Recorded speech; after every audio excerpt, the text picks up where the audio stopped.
So we've often talked about what kind of creatures we think would represent ourselves or how we see ourselves as a character. What cute, cuddly creature would you use to represent yourself? Because I know that's none of our go-to. Oh wow.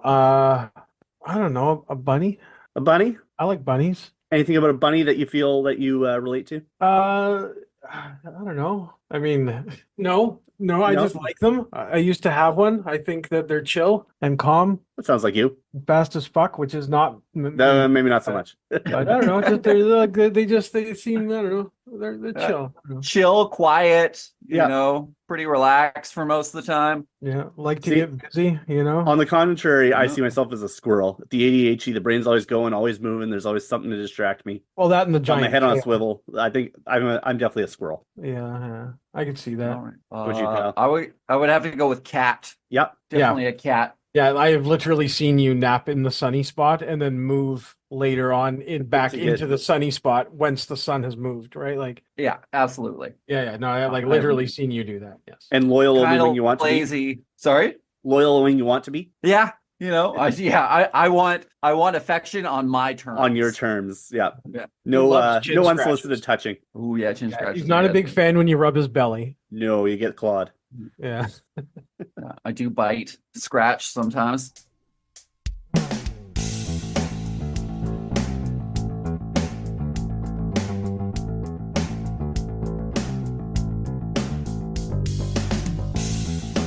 Welcome to the It's a Mimic podcast, where you never know what you're going to get.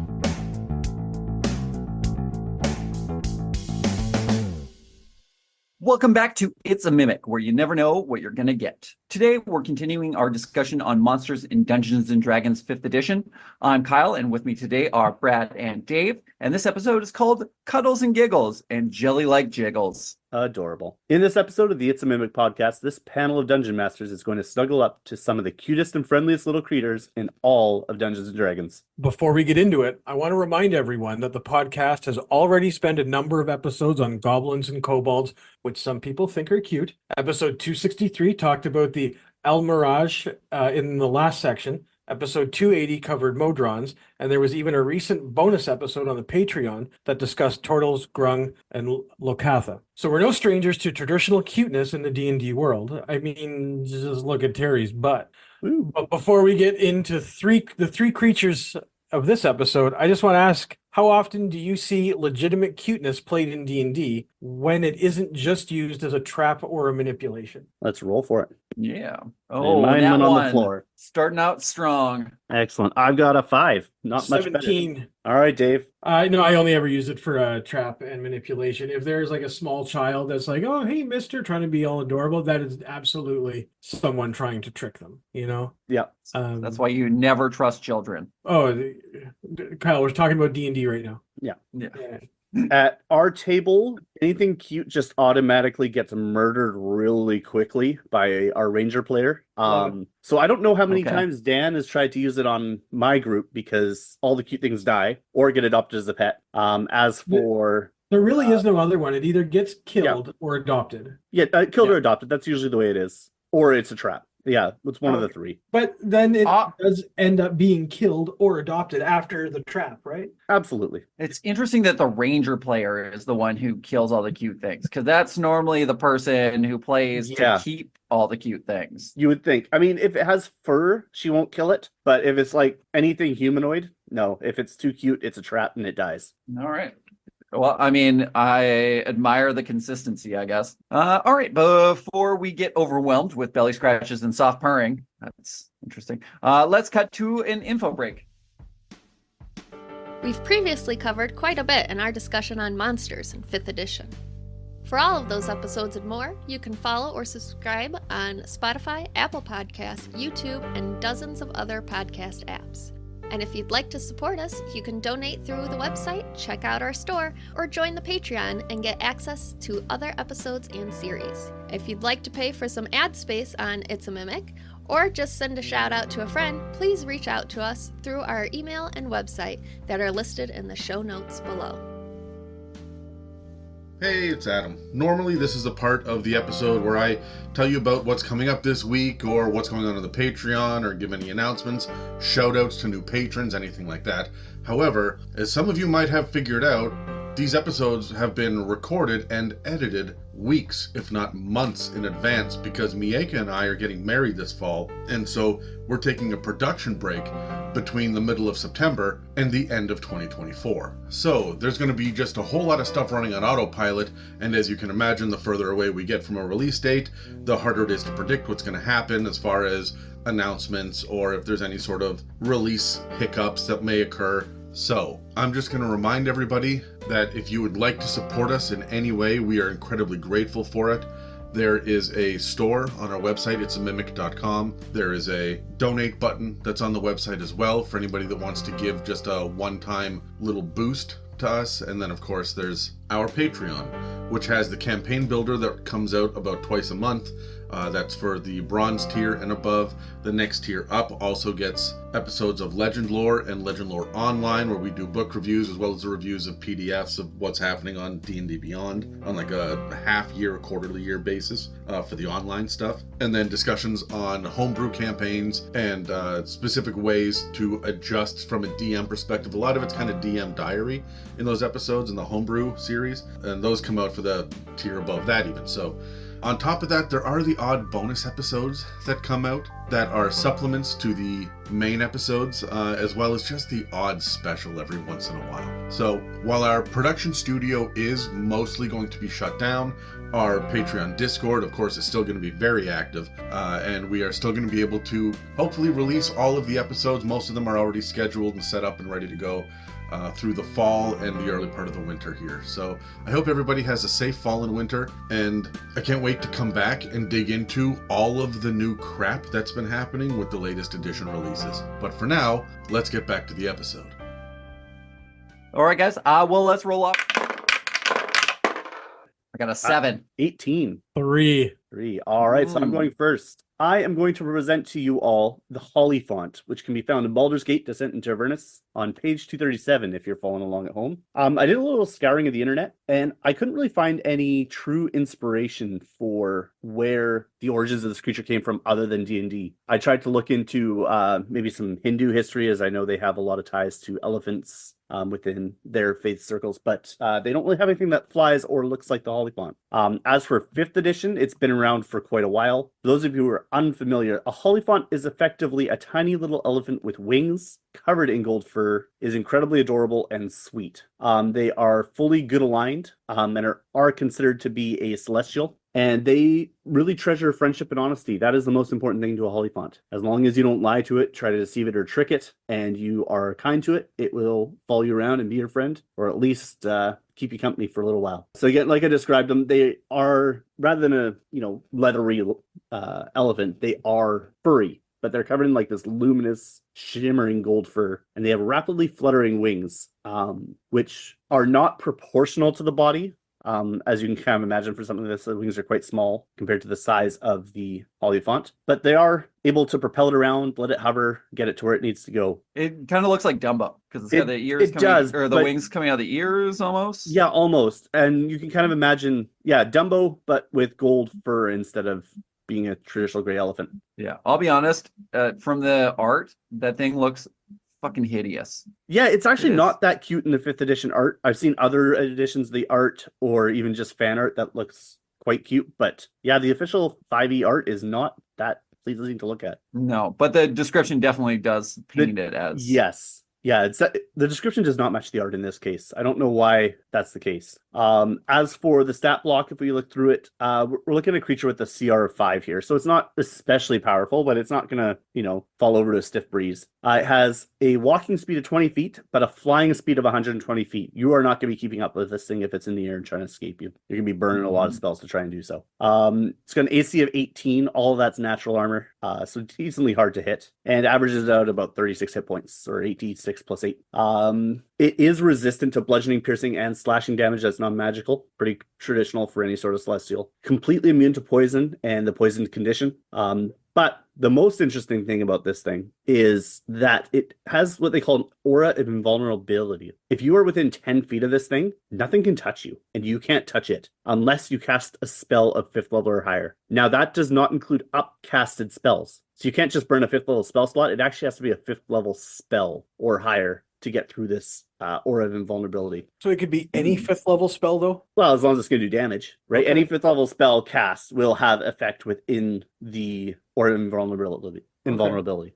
So yes, to answer that, any spell, but obviously it has to be some sort of damaging spell if you want to hurt it. This includes area of effect. So if you cast area of effect on top of this guy, anything within that 10-foot bubble is not going to be touched, but obviously it will still take effect outside of the bubble. And as he moves, that barrier moves with him. So if he moves into the area effect spell, it's still not going to touch him. It is a concentration thing, though. So it's like if it wants to cast a spell, that it has to drop yes. that to be able to do it. Most of its other spells, it has a couple of concentration spells. We can actually get into that, right? As far as the spells it has, it's a wisdom caster, and at will it can cast light. Twice a day it can cast a combination of bless, cure wounds, protection from good and evil. So of those, I think only protection from good and evil is the concentration spell. The others it would still be able to cast. And then once a day it can cast banishment, heal, raise dead, shape change, specifically into a golden furred mammoth with feathered wings and a flying speed of 120 feet. And here's an interesting one, teleport. However, there is no chance of error on the Hollyphant's teleport, right? Normally when you cast teleport, you got to roll on the table and see where you end up. Nope, Hollyphant's going wherever it wants. All right.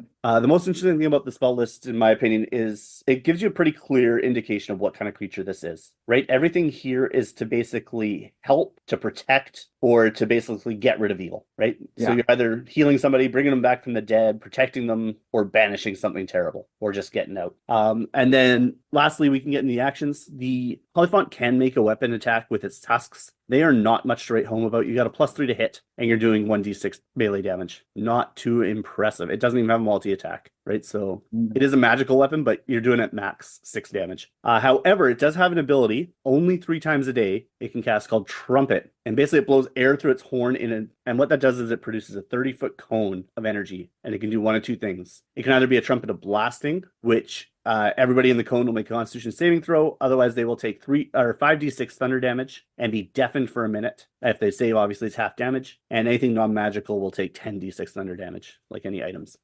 This is basically Shatter, right? Yeah. It's pretty close to the Shatter spell. So 3 times a day it can do that. Or it has another form called the Trumpet of Sparkles. This one, it's still the cone, and it's still a DC 14 Constitution saving throw. However, it will do 4d8 plus 4 radiant damage on a failed save, obviously half as much as if you save. But anything that is evil aligned will have disadvantage, and anything good aligned will just automatically take no damage. So that's 3 times a day. But we can tell by even with these attacks, right? These are like self-defense attacks. They've only got 3 of them a day. They're probably going to use them, do what they can, and then teleport out of there, get away, or use their flight of 120 feet. I don't know, the shape change into the mammoth kind of thing. It's that's pretty fun because it as the mammoth, it gets the charge, right? So yes, it does. 120 feet, it can just fly in, charge you, smash you to smithereens, and then fly away. Yeah, absolutely. And I should have mentioned all those once a day, twice a day spells. That's per spell. That's not a shared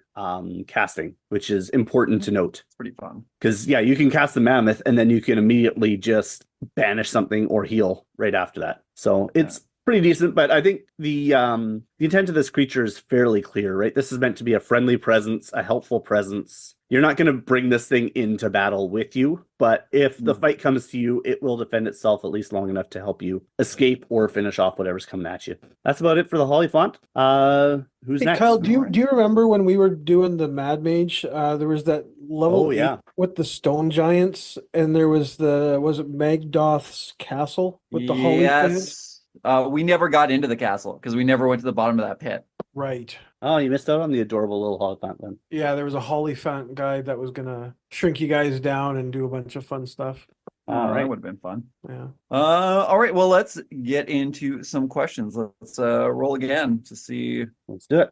Who's going first? I got a 6. I got an 18. All right, Dave. Do you have any role play tips for the Hollyphant? Yeah. I mean, these guys, most of the creatures that we're looking at here, I mean, I guess maybe not yours, Kyle, but these seem like familiars. They seem like you should be able to make them your pet and travel around with you, right? So that's pretty open end. Like you can do a lot with someone's pet. Yeah. Just ask John Wick. Oh boy.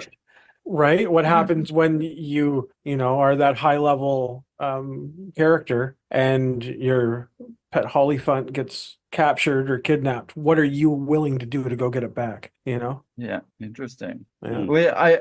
Do you really think this is a great thing to give as a familiar though? Because I mean, the aura of invulnerability is Yeah, it's pretty really strong. the nature of these things too, they aren't really subservient, right? They are pretty free. Well, interestingly, that they are lawful good though, not chaotic. I mean, that's kind Right. of why I thought that they could, be kind of reasoned with. They'd be able to hang around with the right kind of creature or right character, Right, inspiration, right? Yeah. If they had a purpose to stick around, something to Yeah, see I just like the idea of like a little tiny elephant running around with you. Yeah. That's just, it reminds me I of can definitely Ham's see hippos. it. Yeah, I can see it. Oh, Canadian history. I Yeah, mean, right? I can definitely see this being a reoccurring NPC, right? It comes, and I do like the idea of having it as a pet, but I would definitely keep it as like a Celestial's pet. Yeah. But I think you were really onto something with the whole John Wick thing, right?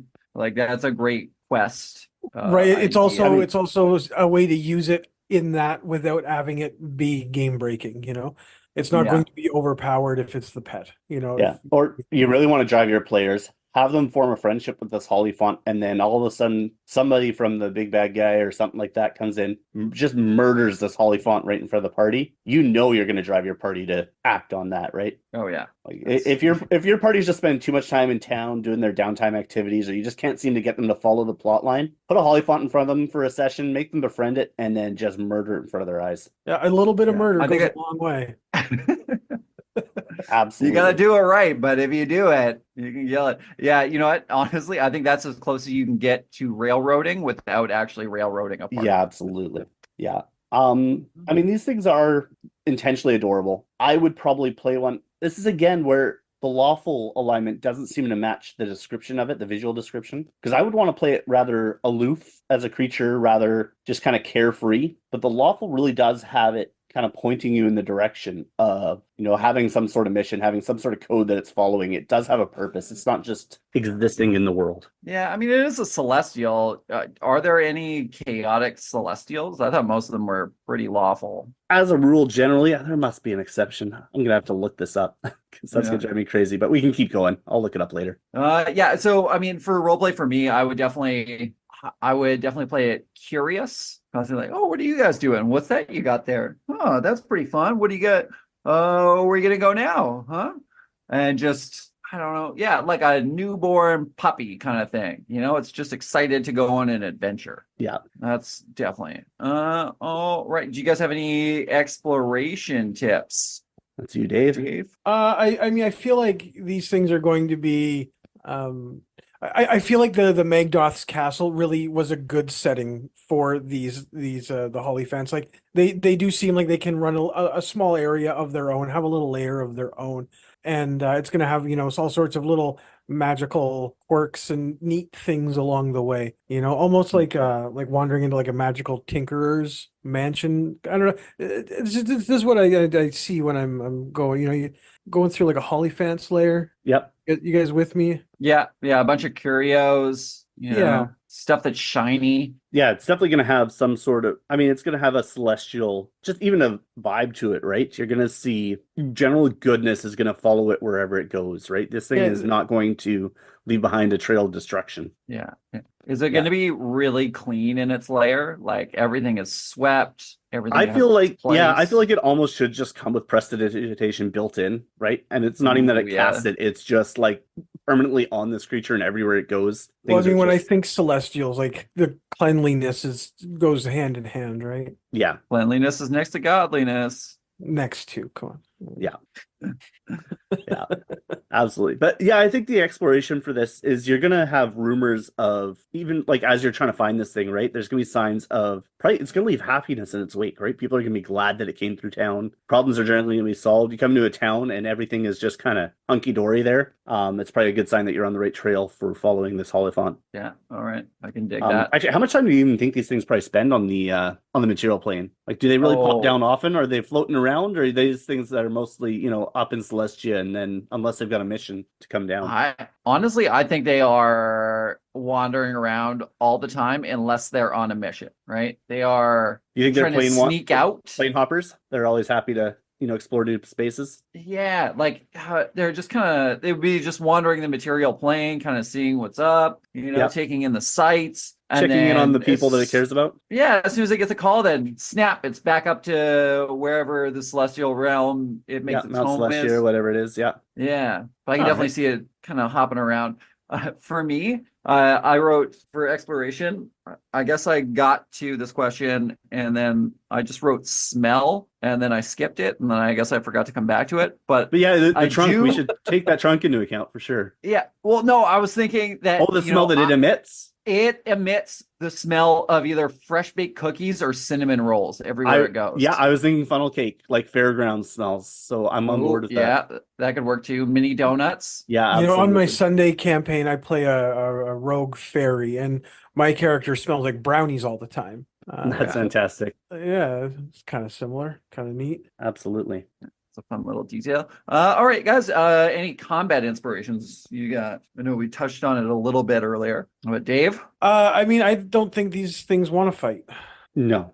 Right? No. Yeah. But what does it do when it is in that fight, right? Like, I mean, it probably overwhelms and gets tricky. But I think it's probably smart enough to not get into fights that it can't handle, Absolutely. Yeah, I didn't really touch on that part of the stat block. I mean, its intelligence is, you got a +3 in the intelligence, you got a +4 in wisdom, right? This thing knows how, and +3 in charisma. Like, this thing knows how to stay out of a fight. It is like, it's gifted in the social stats, in the mental stats, not so much the physical stats. So yeah, that would make sense that this thing's going to try and stay out of a fight. Yeah, it's definitely when you're looking at stuff like teleport. I love the shape change into a mammoth. Absolutely. It's just like if you're trying to block it in somewhere, right? It shape changes into a mammoth and just charges right through the line and then just keeps going to get out. And then I think that's also the trumpet of blasting. Like if you try to put it in a box, it's going to use that trumpet of blasting to kind of break it apart. Absolutely. Yeah. You can't bar this thing up or trap it. No. And then also I just love the concept of trumpet of sparkles. Like I'm just kind of imagining it shoots out razor sharp glitter out of its. That can only hurt things that are evil, which is evil or neutral, I guess. But yeah, especially things that are evil. Yeah, no, that's fantastic. It's also worth noting as well, like that mammoth form, it has a flying speed of 120 feet. You've got a flying mammoth at 120 feet. Yeah, there's nothing stopping it. Use the charge with 120-foot fly speed. You're getting trampled. Yeah, it's gonna be a pancake, whatever it runs into. Absolutely. And let's not forget, it does have bless, right? So it can boost those around it. It can inspire everything that's going on around it. Yeah. So I definitely see it coming in and helping you when the chips are down and just especially if you made a friend of it. Like I don't know, I'm kind of thinking, the thorn in the elephant's paw, that whole parable. Yes. Kind of thing, like that is kind of how I would use it. Like you help it out and now it just becomes a reoccurring character that comes in a moment of dire need, when it all looks bleak, out pops this little golden flying elephant. Yeah, exactly. Yeah, absolutely. It is worth noting this thing is not elephant sized, right? This is a small celestial. I forgot to cover that off the top, but yeah, it's like the size of a medium dog, right? Yeah, exactly. Yeah. I mean, with combat with this thing, it is either going to be hit and run tactics, or it's going to basically be there to rally the troops, right? I can imagine if you're in combat in town, right?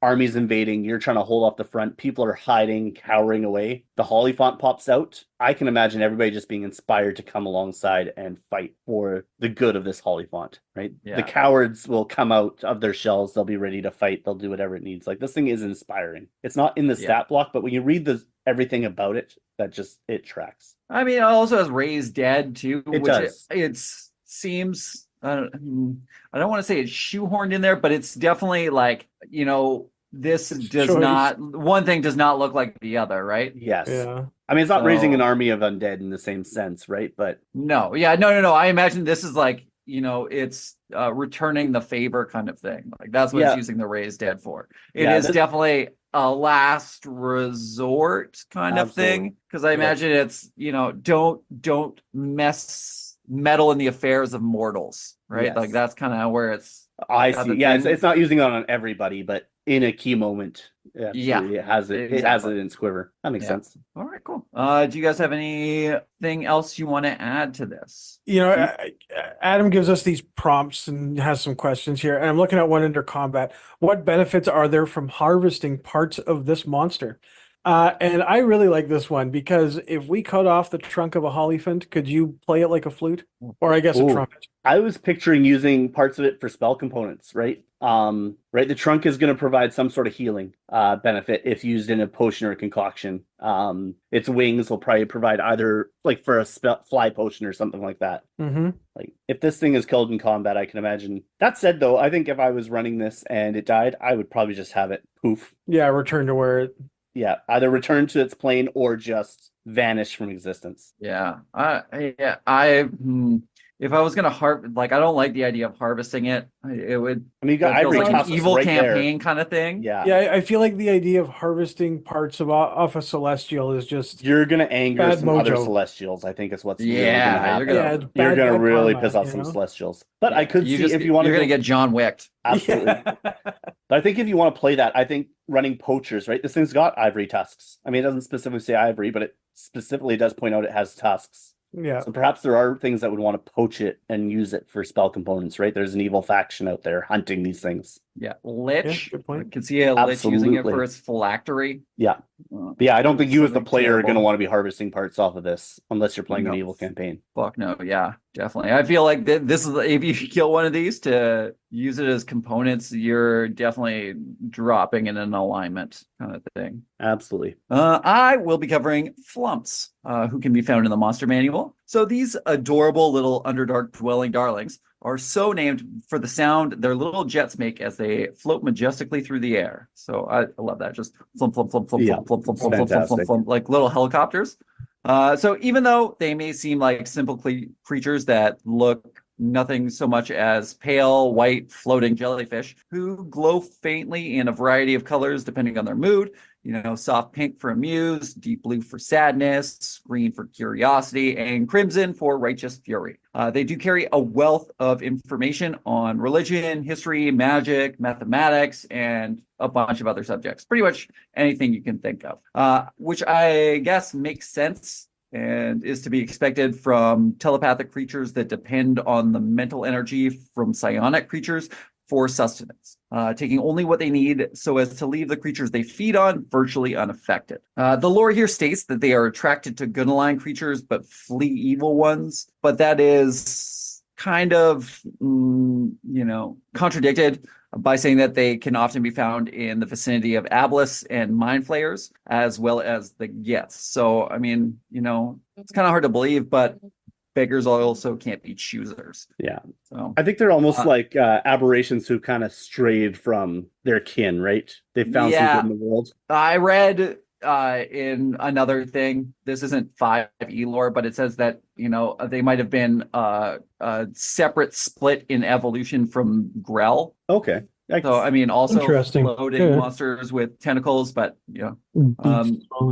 Yeah, because they really do kind of resemble, like from the art, they really do resemble like a beholder in their shape and form. Yeah, which is kind of fun because there's also another bit of lore that says, I'm guessing it's from previous editions, that their colonies will sometimes take in mind witnesses, which are beholders that have been kind of taken over by mind flayers. Yeah. So if a mind flayer colony is destroyed and they have a mind witness just around left over, it'll join this colony and it'll drop its evil kind of ways, which is kind of it's pretty fun. Interesting. That's wholesome. Yeah, really wholesome, right? So because they do feed on mental energy, they are also highly sensitive to the emotional states of creatures that they're feeding off of, essentially, giving them tremendous insight as to the thoughts and emotions of those creatures. So as their meals are often produced by evil creatures, they are exposed to thoughts and hungers that are generally anathema to their pure and goodly nature. And if the opportunity presents itself, they will readily share the dark secrets of those they were exposed to any good aligned adventurers, in the hopes that those adventurers may destroy the evil source of their nourishment, even if it means they have to go and find a new food source.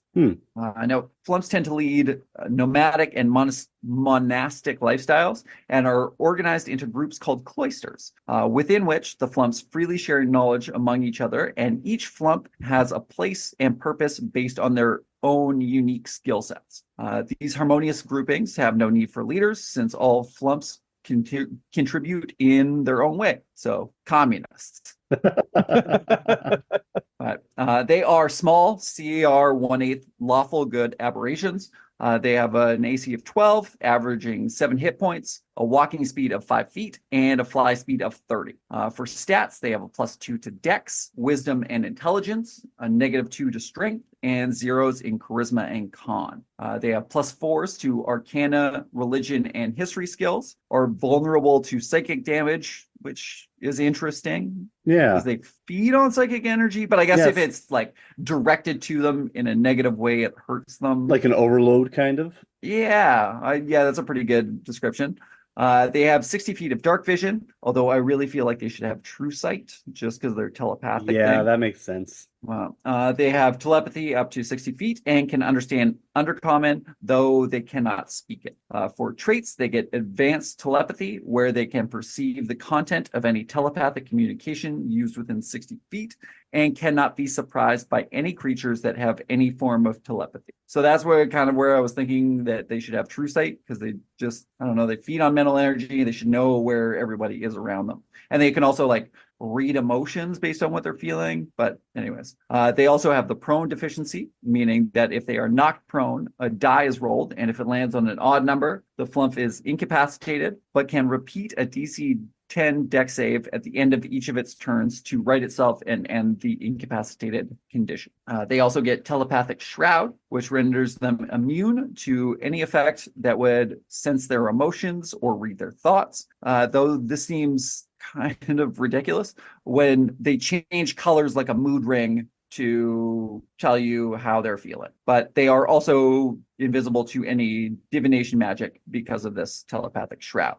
For actions, they have Tendrils, which is a +4 to hit with a 5-foot reach against one creature that deals 1d4 +2 piercing damage and 1d4 acid damage, and also forces the target to make a DC 10 con save at the end of each of its turns, where it takes another 1d4 acid damage on a fail. And this only ends when it finally succeeds that saving throw, or has lesser restoration cast on them. So this could just keep going on forever. And I mean, it's a CR 1/8 creature, so you're probably finding it pretty low, which can make that pretty devastating. And so finally, they also get Stench Spray, which they can use once per day, where they create a 15-foot cone originating on themselves, and each creature caught in the spray has to make a DC 10 dex save or be coated for 1d4 hours in this disgusting kind of film. Well, coated creatures are poisoned, as well as any creature that are within 5 feet of a coated creature. And the creature that has been affected by this can only remove the stench early by using a short rest to bathe in water, alcohol, or vinegar. So, I mean, I guess even prestidigitation won't get rid of this. Yeah, that's interesting. Because it gives the specifics of what removes it. Yeah, that makes sense. Yeah. So they're kind of like skunks. So tomato juice then? Yeah, I guess so. Yeah, I mean, it's acidic enough like vinegar. I might allow it. Yeah, probably. All right, well, that's pretty much all for the Flumphs. So let's get into some questions. Let's roll off. Give a roll. That's a 4 9 for me. 9 for Dave. Oh, I guess I'm going second with an 8. So Dave, do you have any role-playing tips for us? No. All right. Excellent. All right, Kyle. No, I always like these guys to just kind of be features of a dungeon, right? Like every time I've run into a Flumph, they've always just kind of been like that thing that's randomly floating by. And if the characters interact with it, sometimes they fight it, sometimes they don't. But I mean, other than just like legitimately random encounters, I don't think I've ever seen them used in any other way in published material, right? Like it's just Yeah. they don't have a lot of like I don't see them used as NPCs or things like that, right? Yeah, no, there's not a lot of meat to them. They're more flavor, I guess, or And not a lot of window meat, more dressing. jelly. Yeah. The only time I've really seen them in a game is from when I was playing a wild magic sorcerer, and one of the effects of wild magic is that you summon a group of flumps. Yeah, they just kind of like show up weirdly for a minute and then, they're kind of around. I mean, that's just my personal experience, but they seem to be just like a great feature that isn't necessarily a fight. So yeah, that's probably what I would go with. It could be a non-combat encounter doing a Yeah. dungeon crawl. Yeah. Yeah. Even though they have a bunch of abilities, they're not really, they're not much of a combat thing. The only way I could really think about using them that would be kind of fun is that since they don't really have a language necessarily, communicating through telepathy, right? Like it does say that they'll go seek out good adventurers to give them the lowdown on the evil that's around.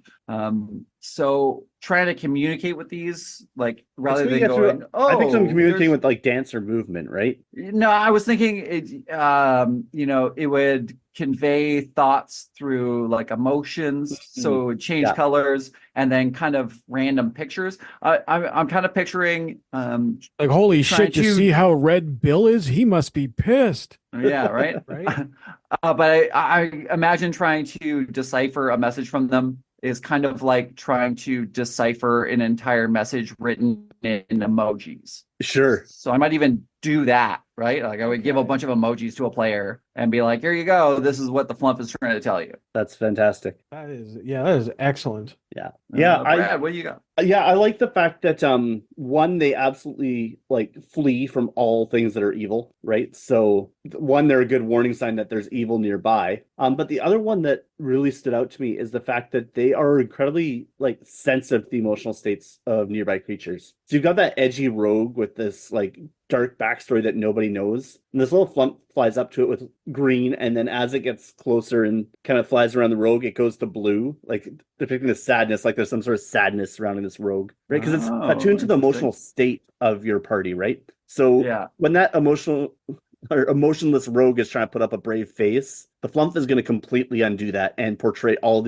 their emotions for them. Or the stoic paladin who acts confident, like they've got it all together. But they get near to the paladin and suddenly they start glowing red because they're feeling the anger that's within the paladin that is trying to do everything it can to not become an oathbreaker, right? It's a great way to convey hidden emotion to the players in a way that's not like exposing the backstory or anything like that when you don't want to do that, but at least saying, hey, this person has emotions that you might not be seeing, but the Flumph is very in tune with it. Yeah. So a way of encouraging inter-party role play. Exactly. Right. Yeah. Trying to get people to tease out each other's backstories. Exactly. That's pretty fun. Yeah. Especially if you have I guess a low role play heavy party. I can see that even working with a high role play party, right? When you've got somebody who's trying to hide their true emotions and a Flumph just kind of floats by, stops for a second, checks them out, and glows in a color that just doesn't seem to match what that player's portraying. Yeah, I like that. That's interesting. Yeah. All right. Dave, do you have any exploration tips for us? I always kind of thought that when you come across these the Flumphs, they're the idea of like the underground glowing mushroom forests. This is where you find them kind of floating around. Okay. You know what I mean? Yeah. As like the bioluminescent guides? caves, like kind of, I could see these things as being like, almost like guides maybe through like the Underdark, Yeah, maybe you think you're coming up to some luminescence, but it turns out it's actually just a bunch of Flumphs. It's not actually. That could be kind of neat. Yeah. I like that. Now I'm picturing them as party lights. They're each flashing a different color. Just a big rave going on in the Underdark. I could see it. Yeah. All right. I mean, how are you going to know these things are around? I think they'll make themselves known to you, if anything. Assuming Right, you're they're not gonna- evil aligned. Yeah, like they're going to find you because they want something from you, or they want you to kill something. Hmm. So I think that's Yeah, I mean, these things Yeah. aren't built for combat. So if they have a problem that needs to be dealt with, they're seeking your party out, right? yeah, Right, they're and coming then to kind you of and leading you. kind of like Lassie Lee. What's that? Jimmy fell in the well, right? Something along those lines. Right? There's trouble. Yeah, They're all right. gonna bring you to be their savior. Yeah, all right. Yeah. Yeah, I like that. Do you think they have like loot in their nest? Did it describe that in their? No, they're pretty nomadic, and they don't Yeah. really collect anything. They just kind of want to eat and then move on. And Right. So you're not going to see any kind of like hordes or things like that that'll say, "Hey, there've been flumphs here." yeah, no, I think it's more if you're going to get anything from them, it's knowledge, because they do have a variety of knowledge about everything, and I guess they just kind of pick it up from the people that they're feeding on. Yeah. So depending on what they're near, it might reflect in the knowledge they're sharing. So if they're closer to mind flayers, they might have, I don't know, what do mind flayers know a lot about? A lot of things. Yeah, we Mhm. should know this because I Um, just recorded a mind flayer episode, but Yeah. yeah, something that they, or maybe, the mind flayers are working on some secret device, so Mhm. you can get info out of the flumps about that device or something like that, right? Just well-timed knowledge. So if you need your party to know something and they maybe missed a clue earlier, this might be a good way of conveying that clue that they missed. Sure. Yeah.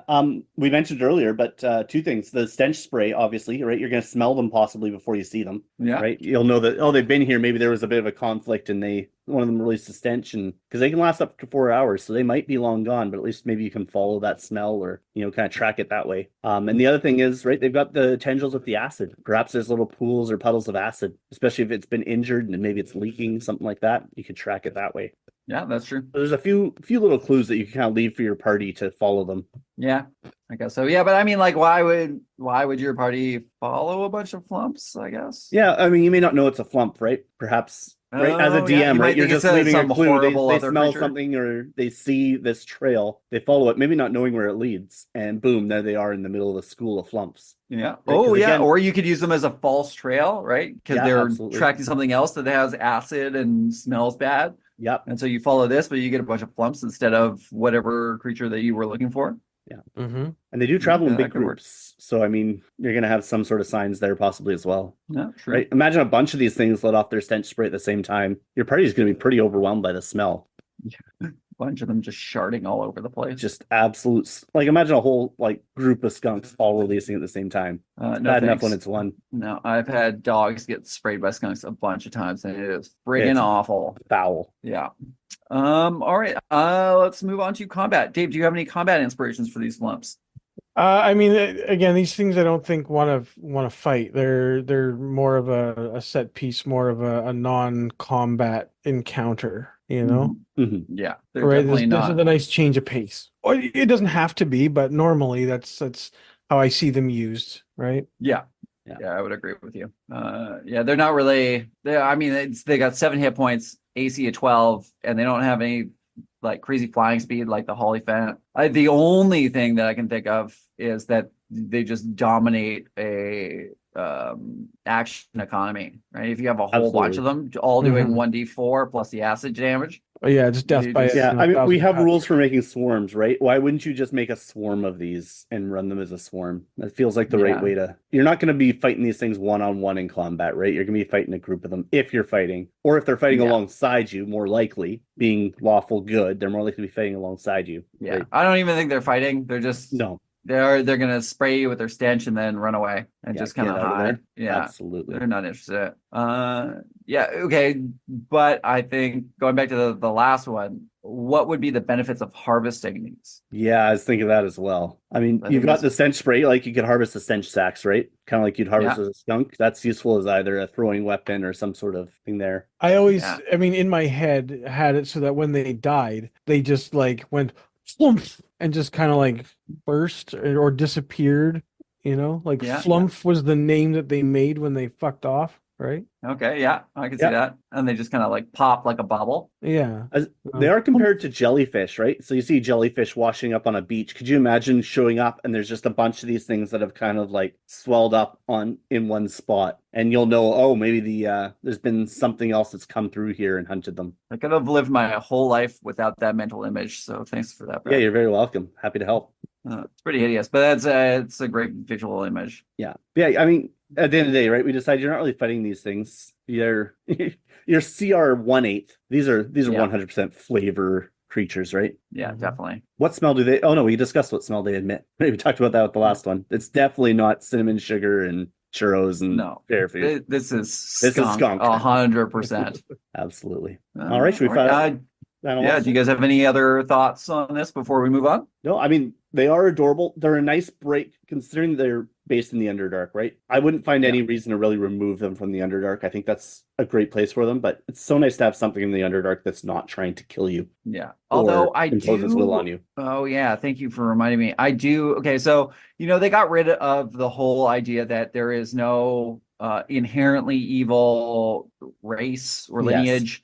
So I don't think there should be any inherent good lineage either, right? So Yeah, I think this is an old module. I think, with the new one, they would not necessarily have that in the same way. no, especially if they're feeding off, mental energy from psionic creatures. If they spend too much time around like an evil colony, I could see these things turning bad, and they Getting could even corrupted. be used as like scouts, Mhm. or and then they give off this stench as kind of like a warning sign. Yeah. That, or I'm just imagining them around like a layer of some kind, and then they just kind of flash red really bright to warn whatever colony they're surrounding that something is approaching. Yeah. It is. There's something nice though about having this little beacon of good within the Underdark. Yeah. You're being accosted on all sides the moment you step into the Underdark. It's nice to have something that's on your side. That's true. I don't know. I'm a pretty big Grimdark fan. Yeah. So I like anything that has to do with, I don't know, subverting expectations. But yeah, I do. It is kind of a fun flavor change if you are, Mhm. I don't know, I guess too You're like depressing of a 20 campaign. sessions into the Underdark. You just need Yeah. a little palate. Yeah, cleanser. you need a comedic episode. Yeah. The problem is Alright. at that point you'll have conditioned your players to kill everything on sight. Absolutely. True. Very true. I don't think you have to condition players to do that. That's true. They come like that. It's in their nature.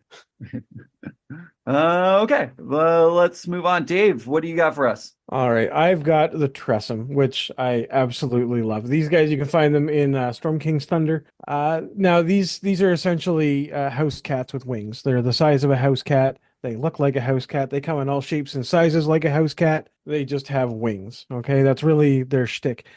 I didn't find any real world lore on it, but, and this comes with like the most giant of asterisks I could ever put on something.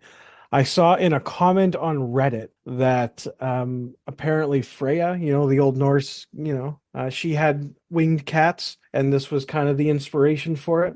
Oh, interesting. Okay. But I mean, like, take that with the biggest grain of salt, right? Yeah, it's somebody on What Reddit you posted mean it. we can't trust everything we read on the internet? No, do not trust the comment sections on Reddit posts. Oh, please. no, Reddit is infallible. The rest of the internet always question, but Reddit. No. If you take one thing from this episode of this podcast, do not trust anything in the comment section.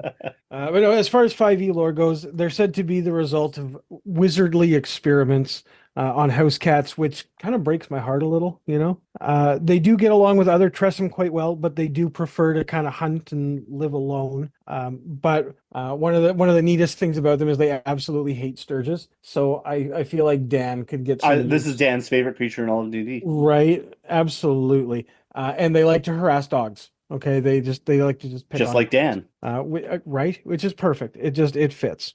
The one thing I thought that I saw that was neat about them is that they won't really attack young creatures. Like how like cats will sometimes screw up little small birds in the nests and like stuff like that. Tressym won't do that, and they sure as heck don't mess with eggs. Specifically, it says they won't do anything with eggs. Interesting. Which, I mean, so you're not going to send them in to go get that dragon egg and come back, right? Mhm. It does say that they can mate with regular house cats. However, there's only a 10% chance that the offspring is a Tressym. For those wondering, the other 90% is just a regular cat. Or use your imagination. It doesn't specify that the other 90% are normal. Oh, it does. Yeah, Damn. it does. I was just reading it. I was like, oh, it didn't specify.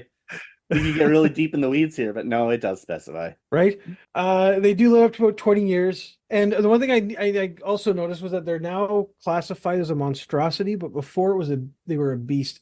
Now, I didn't find any clarification on it, but I kind of assumed that might have been because they got a reprint in like the new Monsters of the Multiverse book or something. Although I don't know that for sure. I think it's because they've been warped by magic, right? Because a cat would be a beast, but this one is a monstrosity. No, in 'cause Storm it's- King and Thunder, they are a beast, though. That's the interesting thing. And I don't think they've received a reprint in 5th edition, so I wonder if that's an older edition thing. I mean, Oh, it could they are in Baldur's and Descent into Avernus, so maybe it's there. it could be. During my research, I saw that they were formerly a beast. Oh, that's interesting. Yeah, because Storm King's Thunder does specifically say tiny beast. Yeah, right in their breakdown there.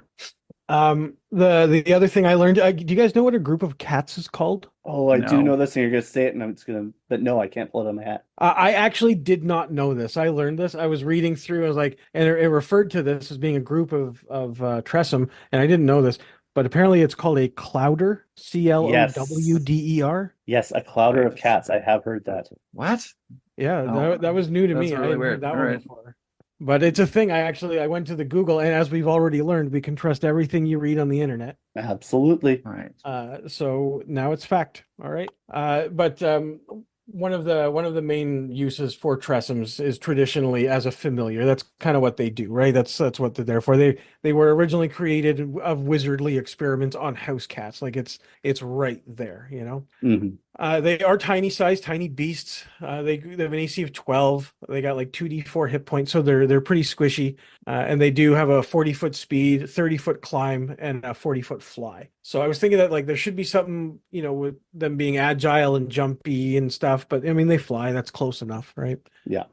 They are not very strong. In fact, their strength comes in at a 3, which is good for a -4. And their only stat that's really worth mentioning is dexterity, which only is 15, right? So even +2 is their highest stat. Yeah, Yeah. they're not super good at any one thing, right? Yeah, our combat section for this will be nice and short. Exactly.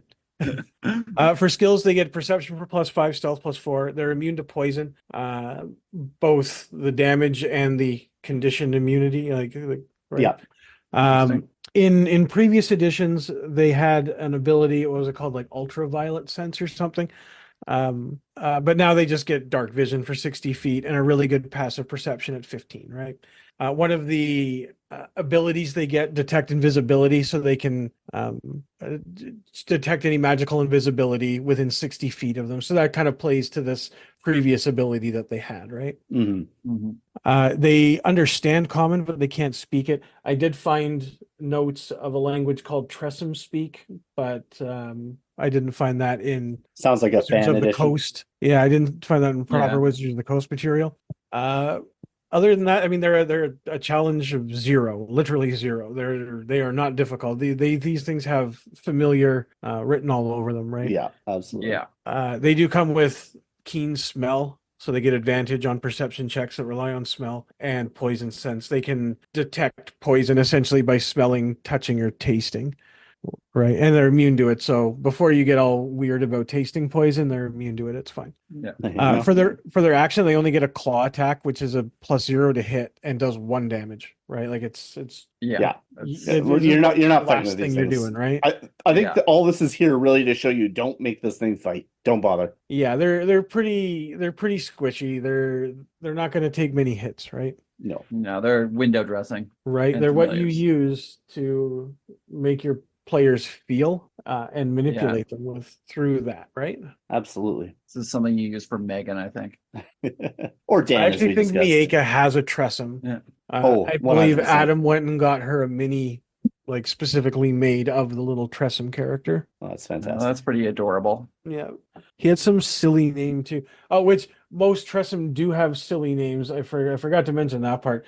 There was one in particular I was reading about that I absolutely adored. His name is Slobber Chops, Nice. and Love That was your that. nickname in college, wasn't it? Dave? We don't talk about that on the internet, Brad. It's also his stripper name. Slobber chops. Carried over from his college days. Yeah. Oh, god damn. All right, cool. Well, let's ask some questions. Let's roll again. Get those dice.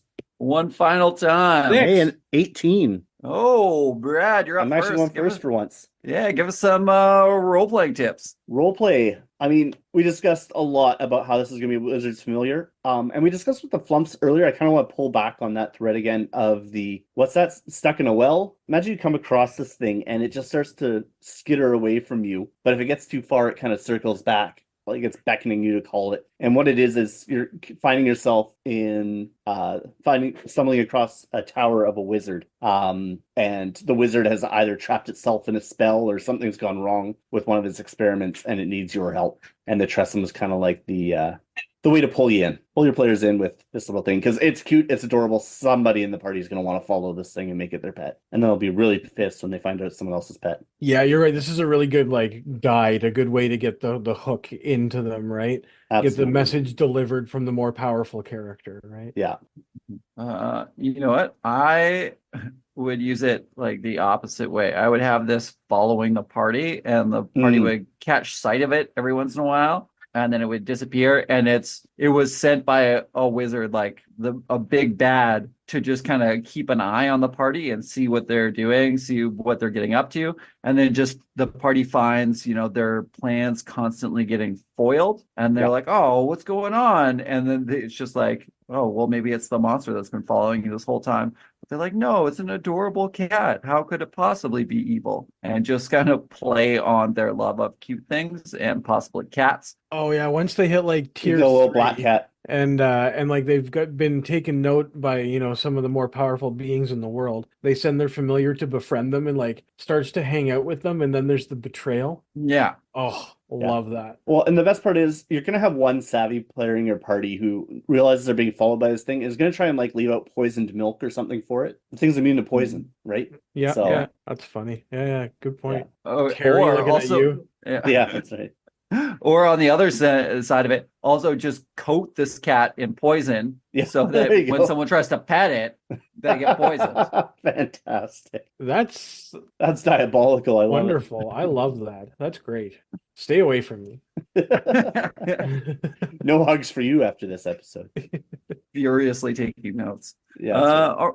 All right. How about exploration tips? Yeah, I mean, it's a cat. They don't tend to leave behind a lot of clues of where they've been, right? They walk lightly. These ones can fly, right? So they're even going to be more, they're not building nests. They're not doing anything like that. The only exception I can think of is as you're exploring, perhaps you stumble upon a mother cat, just a regular old cat, and it just had a litter of kittens, but one of them has these tiny little buds poking out of its back. The wings haven't yet popped, but it's going to become a Tressym. Well, that's interesting. Yeah, I come across like- to literally one of them is Yeah, right. You find a little clutch of cats with a cat with a clutch of kittens, and a cloud. one of them just looks a little bit odd, and you can't figure out why. But the players are going to adopt the one that looks a little bit odd, and over time the wings are going to sprout. Okay, I actually Googled that, and apparently clodder originates from the term clodder, and clodder is a Middle English term that originated in the late 1700s and was used to describe a clotted mass. Huh. I guess cats can look like that if they are all bundled up. Yeah, like they're all cuddled together in a big Yeah. cat pile. Mm-hmm. So Interesting. like a clotted mass, the cats. That's fantastic. Yeah. You ever Yeah. heard of like a king rat where they're Yep. all like stuck Yeah, together? Where they're all That stuck with together, the king tails are cat? all. Yeah. Yeah. Oh, that's horrifying. Yeah, only one of them's a Tressym though, so it can only kind of fly. It can't really get off the ground. Yeah. You want to upset your players. That's a quick way to do it. Oh my god! Or one of these things fly through the air and it just has a bunch of cats Like, no, that's you could- swinging like a Swinging mace. You could free them by shaving the cats. It's fine, right? Oh man. Gives a whole new meaning to cat and nine tails. Ew. Yeah. All right. Let's move on to combat. Do you have any combat ideas? Yeah, I mean, I think we pretty much covered it, right? This thing is not built to fight. stat block is very specific about the fact it should just put in big letters, not for combat. Like, this thing is not made for it. It is going to do everything it can to avoid combat. Like you said, it's got familiar written all over it. Yeah, this thing's going to try to maybe snatch the MacGuffin during combat, or hit the lever or something like that. It's going to it's going to do an action. It's not going to do combat, right? Yeah, it's going to help and try to distract and everything. Absolutely. Okay. Oh, the only way I could think about this, I like the idea of it grabbing the MacGuffin, and then the party's trying to get it back, and then this thing is just hopping from hazard to hazard. So you make it like a chase. Like it goes up a steep cliff, and then the party tries to climb up, and then it just releases a stream of boulders, or gets to the top of a waterfall, or tries to lead the party into dangerous areas where they're going to kill themselves, kind of thing, or leads them into traps too. Yeah, that would be pretty good. Absolutely. All right, fun. Do you guys have anything else you'd like to? I mean, they're adorable winged flying cats, right? I think we kind of covered it. They're fantastic. Your players are going to love them. You want to break some hearts, you give them one and take it away. Yeah. It's a great one for betrayal too. Absolutely. Well, it's interesting because it changes the dynamic of a cat, because the thing that people love, like house cats, I think would just be done with people if it weren't for the fact that we fed them and cleaned up after them. So now that you've given them wings and they're capable of solely hunting on their own, and they don't need to bother cleaning up after themselves, right? They just go somewhere else, right? How has that changed between human and cat?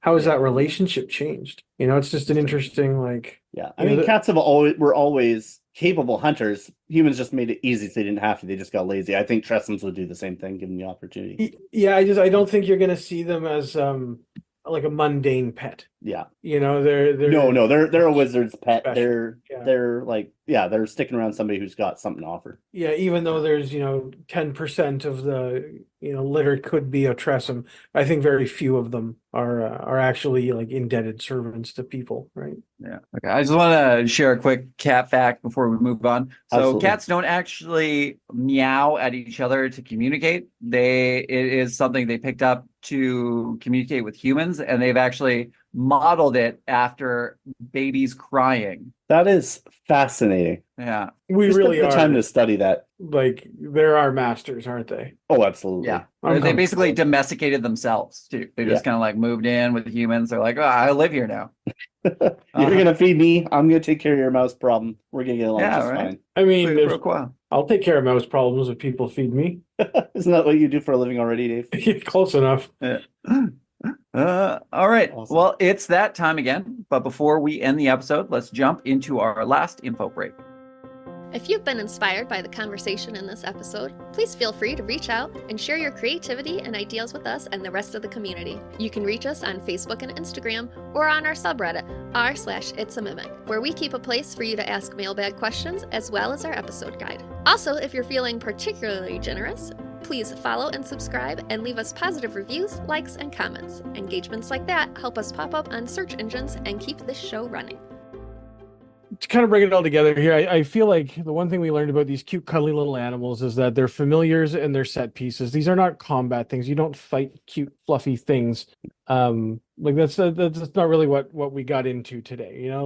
These are more of a nice break for your players to kind of mix up what you've been doing and kind of change up the grind, which is honestly a very important part of the game, right? Kyle, I know that we kind of got into almost too much of a grind going through Mad Mage there, and having a couple of these might have been a nice little change of focus for us, right? Run into these a little bit more, but yeah, I don't know. Yeah, it's nice to have cute things. Observation. And it's even more fun as DM to take them away. Yeah. Excellent. Well, anyway, that's all for this part of our conversation on Little Cutie Pies in D&D 5th edition. Please take a second to engage with a like, follow, comment, and review to help push our engagement. And don't forget to subscribe and find future inspirations for your campaigns. If you'd like to support us, we have a store with some awesome merch and a donate button on our website at itsamimic.com, as well as Patreon. This episode and others can also be found on Spotify, Apple Podcasts, YouTube, and most other podcast apps. Thanks for listening to It's a Mimic, where you never know what you're going to get. This has been an It's a Mimic production. Please check the show notes for this episode to see links, time codes, and credits. And don't forget to reach out and share your own inspirations.